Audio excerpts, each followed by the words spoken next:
ga ƙasa dai a gabanka, za ka iya yi da ƙasa, za ka iya yi da ƙasa,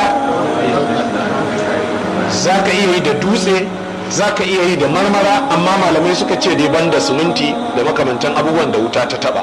Saboda haka ga hannayenka haka sai ka haɗa su, sai ka ainihin bugi ƙasa. Cewa da aka yi ka bugi ƙasa ba wai bugu kamare ta kamar taimaka laifi ba, a'a, to bara faɗi da Hausa mai kyau, ka dafa ƙasa, ka ɗan dafa haka.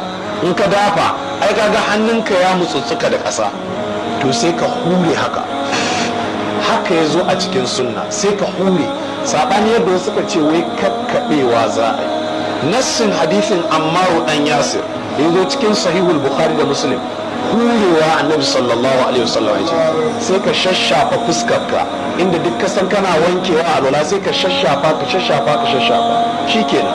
Bayan wannan fa, wannan ƙasar da ita ɗin ce za ka bi ka ciccuɗa tsakanin yatsunka haka ɗaya bayan ɗaya haka, sannan ka dawo kuma ka ciccuɗa na hagu haka, shikenan ka gama taimama ba.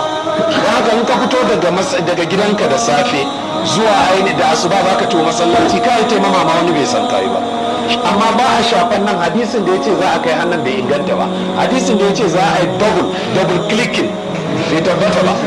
So ɗaya ake yi, ku karanta ko da bulugul maram, hadisan ba su tabbata ba waɗannan da aka ce ana iyana. Waɗannan a takaice su ne bayanai dangane da huffi. Ana shafa akan huffi. Me huffi shine ainihin yana da siffa ta takalmin ruwa, yana da ƙwauri, sannan daga nan ƙasa kuma yana da sol kamar na canvas, shine huffi a takaice. To safa tana ɗaukar wannan hukuncin hadisai sahihai cikin sunan Tirmidhi. Haka nan in fiqh kake takama da shi yana nan a cikin Jawahirul Iklil, lawwali da sani. To a cikin lawwali din ana iya yin shafa akai. Shafan nan ana shafar sama ne kawai. In ka dangano kayan alwalarka, dama ka sanya ainihin safa ko ka sanya kayan alwala, ka sanya safa ko ka sanya huffi, in ka zo kawai sai kai haka. Jama'a mun gano wannan da kyau ko? An fahimci wannan da kyau? Sama din nan ne za ka shafa. An gano wannan da kyau? Sama nan ne za ka shafa, ba a shafar ƙasa.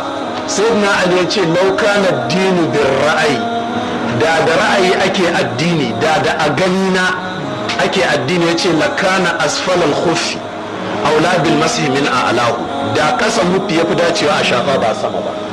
Allah ya taimake mu. Insha Allah wannan shine takaitaccen bayani dangane da abin da yake da alaka da ainihin ita abin nan taimama insha Allah. To